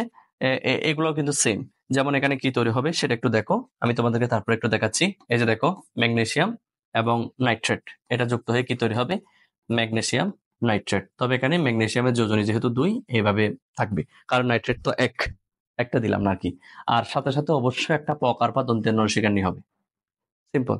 ও আমি ওই স্টুডেন্ট কি বলেছিলাম জানো? পানিকে একটু দুষ্টুমি করে বলেছি, নিপা তো আর লিখা যাবে না, কারণ এটার নামই তো পানি। সেজন্য অবশ্যই পজিটিভ হ্যান্ডটাকে সামনে লিখতে হবে। এরপর এখানেও সেম একই স্টাইল। আশা করি তোমরা বুঝতে পারছো।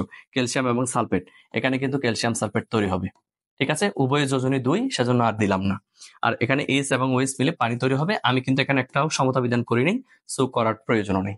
এখানে কি তৈরি হবে? এখানে সেম পটাশিয়াম এবং ক্লোরিন ক্যাসিয়াল তৈরি হয়েছে এবং আরেকটা নির্দ্বিধায় একেবারে মুখস্থ লিখে দিতে পারবা H2, কোনো কথাই নেই। এরপরে আমরা এই অভিজ্ঞতাতে আরেকটা জিনিস জানবো, সেটা হচ্ছে দেখো রাসায়নিক বিক্রিয়া যে শক্তি রূপান্তরিত হয়, সাধারণত রাসায়নিক বিক্রিয়া দুই ধরনের হয়, কিছু হয় তাপ উৎপাদী, কিছু হয় তাপহারী। অর্থাৎ তাপ উৎপাদী বলতে কোনগুলা বোঝায়? সাধারণত এইগুলাকে বোঝায় কোন একটা রাসায়নিক বিক্রিয়া সংঘটিত হওয়ার পর সেখানে তাপের উৎপাদন হয়, অর্থাৎ বিক্রিয়াটা গরম হয়ে যায়, উৎপন্ন পদার্থগুলো গরম হয়ে যায়, পাত্রটা গরম হয়ে যায়। আর কোন কোন রাসায়নিক বিক্রিয়া আছে যেখানে সাধারণত তাপের হ্রাস ঘটে, অর্থাৎ তাপ কমে যায়, ঠান্ডা হয়ে যায় বিক্রিয়াগুলা বা উৎপন্ন পদার্থগুলা বা পাত্রগুলা। এইগুলা কিন্তু তোমরা পরবর্তীতে ক্লাস 9 যখন উঠবে কেমিস্ট্রি সেকেন্ড চ্যাপ্টারে কিন্তু এগুলা নিয়ে আরো অনেক বিস্তারিত ভাবে তাপ উৎপাদী বিক্রিয়া, তাপহারী বিক্রিয়া, এরপর জারণ বিক্রিয়া, বিজারণ বিক্রিয়া, অনেকগুলা বিষয় তোমরা পাবে। একমুখী বিক্রিয়া, দ্বিমুখী বিক্রিয়া, এগুলা অনেকগুলা বিষয় তোমরা পাবে। তবে আমরা তাপ শক্তি যে হ্রাস পাই, অর্থাৎ যেটাকে আমরা তাপহারী বিক্রিয়া বলি, এই জিনিসটা নিয়ে একটু কথা বলি। সাধারণত তুমি যদি বেকিং সোডা মানে হচ্ছে সোডিয়াম বাইকার্বনেটকে বোঝায় আর কি, ঠিক আছে? এই যে দেখো বেকিং সোডা NaSCO3, ঠিক আছে?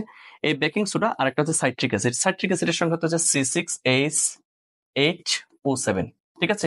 এই সাইট্রিক অ্যাসিড বিক্রিয়ায় টেস্ট টিউবকে স্পর্শ করলে তুমি একটু ঠান্ডা ঠান্ডা অনুভব করবা, অর্থাৎ তার অর্থ হচ্ছে বিক্রিয়াটা একটু ঠান্ডা হয়ে গেছে, অর্থাৎ বিক্রিয়াটাতে তাপের পরিমাণটা কমে গিয়েছে, হ্রাস পেয়েছে। এই যে দেখো বেকিং সোডা এবং সাইট্রিক অ্যাসিড, তোমাদের সোডিয়াম সাইট্রেট এবং কার্বন ডাইঅক্সাইড আর পানি তৈরি হলো, এটা একটু মনে রাখবা।